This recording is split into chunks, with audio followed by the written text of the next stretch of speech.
അതെ, നിങ്ങൾ വീടിൻ്റെ ഉള്ളിൽ ചെടികളൊക്കെ വെച്ച് നോക്കിയിട്ടുണ്ടോ? ഞാൻ കുറേ തവണ പല പല ചെടികൾ വെച്ച് നോക്കിയിട്ടുണ്ട്. 1-2 മാസം കഴിയുമ്പോൾ അവിടെ ഇവിടേക്ക് ആയിട്ട് എന്തെങ്കിലുമൊക്കെ കേടൊക്കെ പറ്റി പിന്നെ അത് പുറത്തെടുത്ത് വെക്കേണ്ട ഒരു അവസ്ഥയിലോട്ടും പോയിട്ടുണ്ട്. ഞാനിപ്പോൾ കുറേ മാസങ്ങളായിട്ട് വീടിൻ്റെ ഉള്ളിൽ വെക്കുന്നത് ഈ ഒരു സ്നേക്ക് പ്ലാന്റിൻ്റെ ഒരു വെറൈറ്റിയാണ്. ഇതിപ്പോൾ 2 മാസത്തിൽ ഒരിക്കലാണ് ഞാനിത് പുറത്തെടുത്തിട്ട് ആവശ്യമില്ലാത്ത ഇലയും ഉണങ്ങിയ ഇലയൊക്കെ മുറിച്ച് ഒന്ന് റെഡിയാക്കണം.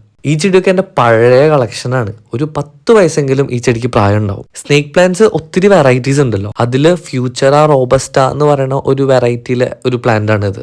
പിന്നെ ഈ സ്നേക്ക് പ്ലാന്റ്സ് രാത്രിയിൽ ഓക്സിജൻ റിലീസ് ചെയ്യുന്നും എയർ പ്യൂരിഫൈ ചെയ്യുന്നുള്ളതായും നമുക്കറിയാം. അത് മാത്രമല്ല, ഈ സ്നേക്ക് പ്ലാന്റ്സിന്റെ ഇലയിൽ ഇവർ വെള്ളം സ്റ്റോർ ചെയ്യും. അതുകൊണ്ട് തന്നെ കുറേ നാളുകൾക്കൊന്നും വെള്ളം നമ്മൾ ഒഴിച്ചില്ലെങ്കിലും ഈ ചെടി നല്ല അടിപൊളിയായിട്ട് ത്രൈവ് ചെയ്തോളും.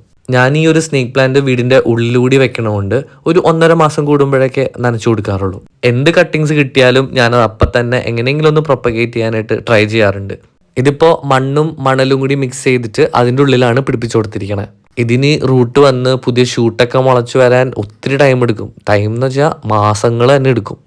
ഇനിയിപ്പോൾ നിങ്ങൾക്ക് വീടിൻ്റെ ഉള്ളിലോ റൂമിൻ്റെ ഉള്ളിലോ ഒക്കെ ഒരു ചെടി വെക്കണമെന്നുണ്ടെങ്കിൽ ഈ സ്നേക്ക് പ്ലാന്റ് ഒരു നല്ലൊരു ഓപ്ഷനാണ്. ഇൻഡയറക്റ്റ് ആയിട്ടുള്ള സൺലൈറ്റ് തീർച്ചയായിട്ടും വേണം. വെള്ളം ഒഴിക്കുന്നത് കൂടിക്കഴിഞ്ഞ് കഴിഞ്ഞാൽ ചെടി എന്തായാലും ചീഞ്ഞു പോകും. അതുകൊണ്ട് മാസത്തിൽ 1 പ്രാവശ്യമൊക്കെ നനച്ചു കൊടുത്താൽ മതി.